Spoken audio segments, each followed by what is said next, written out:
9.5 లక్షల కోట్ల పెట్టుబడి తద్వారా 8.5 లక్షల మందికి ఉద్యోగాలు కల్పించడానికి మేము ఒప్పందాలు కుదుర్చుకున్నాం. అనేక దశల్లో ఆ ఇన్వెస్ట్మెంట్స్ ఉన్నాయి. డొమెస్టిక్ ఇన్వెస్ట్మెంట్స్ లో చూస్తే ఈరోజు భారతదేశంలోనే ఆంధ్ర రాష్ట్రం నంబర్ 1 ఉంది. 16% డొమెస్టిక్ ఇన్వెస్ట్మెంట్స్ లో ఆంధ్ర రాష్ట్రానికి వస్తుంది జరిగింది. దాంట్లో భాగంగా TCS, LG, NTPC, green, Arcelor Mittal, BPCL, Reliance, renew power లాంటి సంస్థలు ఈరోజు ఆంధ్ర రాష్ట్రంలో పెట్టుబడులు పెట్టడానికి ముందుకు వచ్చినాయి. డబుల్ ఇంజిన్ సర్కార్ ఉంది కనుకనే విశాఖ స్టీల్ ప్లాంట్ కాపాడుకోగలం, రైల్వే జోన్స్ సాధించాం. అంతేకాకుండా భోగాపురం ఎయిర్పోర్ట్ పనులు కూడా వేగవంతంగా ఈరోజు జరుగుతున్నాయి. మీరు చూస్తే ప్రజాప్రభుత్వం ఏర్పడిన తర్వాత ఒక పెన్షన్లోనే భారతదేశంలో ఏ రాష్ట్రం ఇవ్వని విధంగా మేము ఇస్తున్నాం.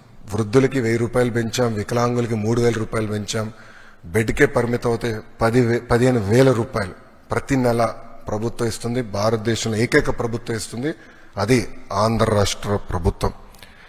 ఇంతేకాకుండా భారతదేశంలో ఎక్కడ లేని విధంగా 203 అన్న క్యాంటీన్లు ప్రజాప్రభుత్వం తిరిగి ప్రారంభించి ఈరోజు నడిపిస్తుంది. గౌరవ ముఖ్యమంత్రి గారు ఇప్పుడే చెప్పారు, ఆగస్టు 15 నుంచి ఉచిత బస్ విధానం కూడా మేము అమలు చేస్తున్నాం.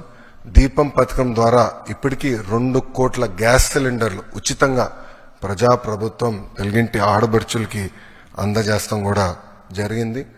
దాంట్లో కొన్ని సవరణలు తీసుకొచ్చి ఏకంగా ఆ డబ్బులు డైరెక్ట్ గా మహిళల అకౌంట్లో కూడా వేయాలని ఒక నిర్ణయం కూడా ప్రభుత్వం తీసుకుంటాం జరిగింది.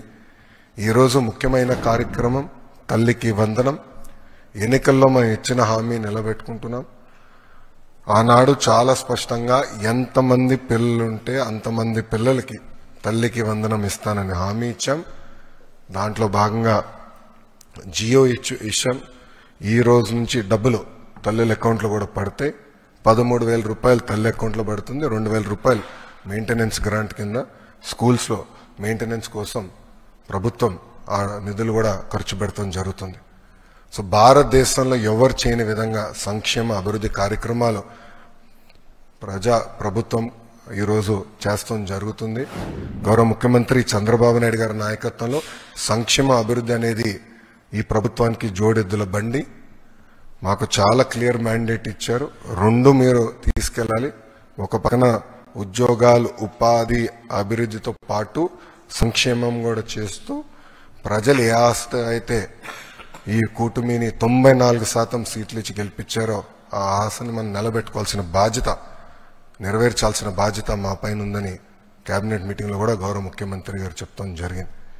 సో ఈ తల్లికి వందనం కింద దాదాపు 60% కుటుంబాలలో 2 కన్నా ఎక్కువ మంది పిల్లలు ఉండటం జరుగుతుంది. సో వాళ్ళకి 2 ఉంటే 26,000, 3 ఉంటే దేర్ ఆఫ్ డబ్బులు వస్తాయి. సో ఆటోమేటిక్ గా ఆ డబ్బులు వాళ్ళ అకౌంట్లో పడటం జరుగుతుంది. సో ఇచ్చిన హామీ బాబు సూపర్ 6 లో ఒక హామీ కూడా, ఇది ఇంకొక మరో హామీ ఈరోజు కూటమి ప్రభుత్వం నిలబెట్టుకుంటాం జరుగుతుంది. Thank you.